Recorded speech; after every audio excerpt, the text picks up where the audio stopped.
वक्फ संशोधन कानून पारित होने के बाद पश्चिम बंगाल के मुर्शिदाबाद में हिंसा की आग लगातार बढ़ती जा रही है, जिसे लेकर विश्व हिंदू परिषद द्वारा पानीपत में उपायुक्त के माध्यम से राष्ट्रपति के नाम ज्ञापन सौंपा गया, जिसमें परिषद ने अपनी मांगों और घटना पर संज्ञान लेने के लिए कई बातें महामहिम के सामने रखी है।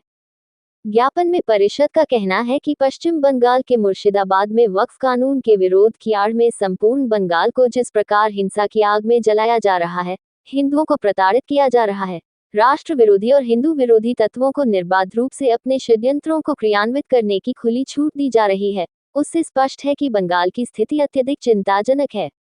मुर्शिदाबाद से प्रारंभ हुई यह भीषण हिंसा अब संपूर्ण बंगाल में फैलती हुई दिखाई दे रही है। शासकीय तंत्र दंगाइयों के सामने केवल निष्क्रिय ही नहीं, अपितु कई स्थानों पर इनका सहायक या प्रेरक बन गया है।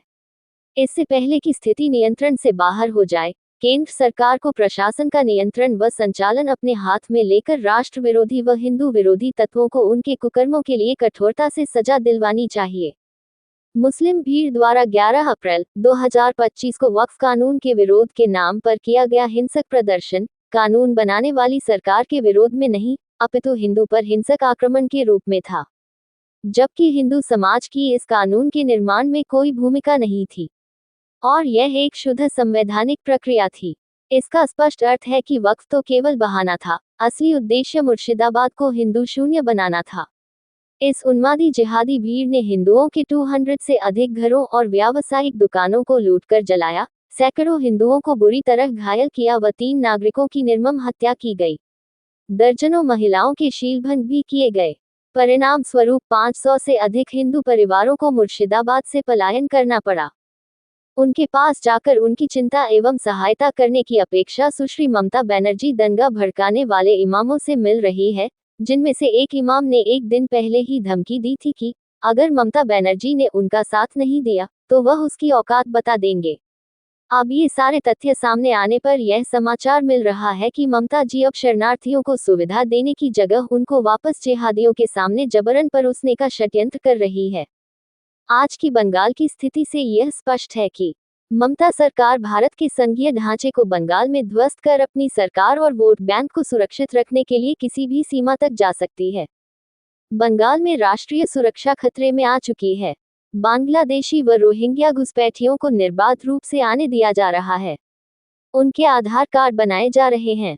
पाकिस्तानी तथा बांग्लादेशी आतंकी संगठनों की सक्रियता बढ़ती जा रही है। हिंदुओं के प्रति हिंसा बढ़ती जा रही है और न्यायालय के आदेश पर ही हिंदू त्योहारों को अनुमति मिल पाती है। उनको सुरक्षा देने वाले अर्धसैनिक बलों को निशाना बनाया जाता है। हिंदू का अस्तित्व खतरे में पड़ चुका है। कानून व्यवस्था पूर्ण रूप से नष्ट हो चुकी है। तृणमूल के असामाजिक तत्व व जिहादी गुंडों के नियंत्रण व निर्देश पर ही प्रशासन काम करने के लिए विवश है। आज ये हिंसा मुर्शिदाबाद से निकलकर संपूर्ण बंगाल में फैलती जा रही है। अब ये बंगाल तक भी सीमित नहीं रहेगी। इसलिए देश की जनता मांग करती है कि बंगाल में अविलंब राष्ट्रपति शासन लगाया जाए। बंगाल की हिंसा की जांच न्याय के द्वारा करवाई जाए और दोषियों को अविलंब दंडित किया जाए। बंगाल की कानून व्यवस्था का संचालन केंद्रीय सुरक्षा बलों के हाथों में दिया जाए। बांग्लादेशी व रोहिंग्या घुसपैठियों की पहचान कर उनको निष्कासित किया जाए। बंगाल व बांग्लादेश की 450 किलोमीटर की सीमा पर तार लगाने का काम अविलंब प्रारंभ किया जाए से ममता बनर्जी ने रोका हुआ था। विश्वास है कि राष्ट्र की सार्वभौमिकता और सांप्रदायिक सद्भाव बनाए रखने के लिए आप त्वरित कार्यवाही करेगी। देखिए, ये बड़े ही दुर्भाग्य की बात है कि भारत सरकार ने संसद में जो कानून पास किया है, उस कानून के विरोध के नाम पर आज बंगाल की सरकार ऐसा माहौल बनाना चाहती है कि वहाँ से हिंदू अपने कारोबार छोड़कर, अपने घर छोड़कर भाग जाएं।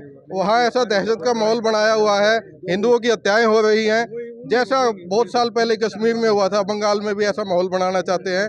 इसी के विरोध में आज यहाँ समस्त सनातनी विश्व हिंदू परिषद के बैनर तले इकट्ठे हुए हैं।